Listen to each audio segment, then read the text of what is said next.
గత కొన్ని మ్యాచెస్ నుండి చూస్తున్నాం. అంపైర్ బ్యాట్స్‌మెన్‌ల బ్యాట్‌ని ఎందుకు చెక్ చేస్తున్నాడు? అసలేంటి మ్యాటరు? అయితే ఈ రూల్‌ని బీసీసీఐ ఎందుకు సడెన్‌గా అమలు చేయడానికి వెనుక ఉన్న కారణం ఏంటి అంటే హైయెస్ట్ స్కోర్. ఏంటి హైయెస్ట్ స్కోరు? హైయెస్ట్ స్కోర్ ఉంటే ఈ బ్యాట్ చెకింగ్ ప్రాసెస్‌ని ఎందుకు పెట్టారంటే ఇప్పటికే ఐపీఎల్‌లో 200 కంటే ఎక్కువ స్కోర్స్ నమోదవుతున్నాయి ఒక్కొక్క మ్యాచ్‌లో. కాబట్టి ఫెయిర్ ప్లేని కండక్ట్ జేయడానికి ఈ బ్యాట్ గేజ్‌ను అంటే మన భాషలో బ్యాట్ చెకింగ్‌ని తప్పనిసరిగా చేయాలని నిర్ణయించింది. అంపైర్స్ బ్యాట్‌ని చెక్ చేయడానికి స్పెషల్‌గా ట్రయాంగిల్ షేప్‌లో ఉండే ప్లాస్టిక్ గేజ్‌ని యూజ్ జేస్తారు. ఈ గేజ్ చట్టపరమైన బ్యాట్‌కి సంబంధించిన డైమెన్షన్స్‌తో ప్రింట్ అయ్యి ఉంటుందన్నమాట. బ్యాట్స్‌మెన్ తనతో పాటు తీసుకొచ్చిన బ్యాట్‌ని ఈ గేజ్‌లో అంటే ఈ ట్రయాంగిల్ గేజ్‌లో నుండి బయటికి ఈజీగా పాస్ అయ్యి వెళ్ళింది అనుకో, ఎలాంటి ప్రాబ్లమ్ ఉండదు.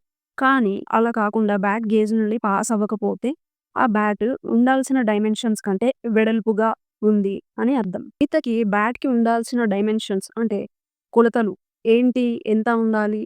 ఫస్ట్ బ్యాట్ వెడల్పు 4.33 అంగుళాల కంటే ఎక్కువ ఉండకూడదు.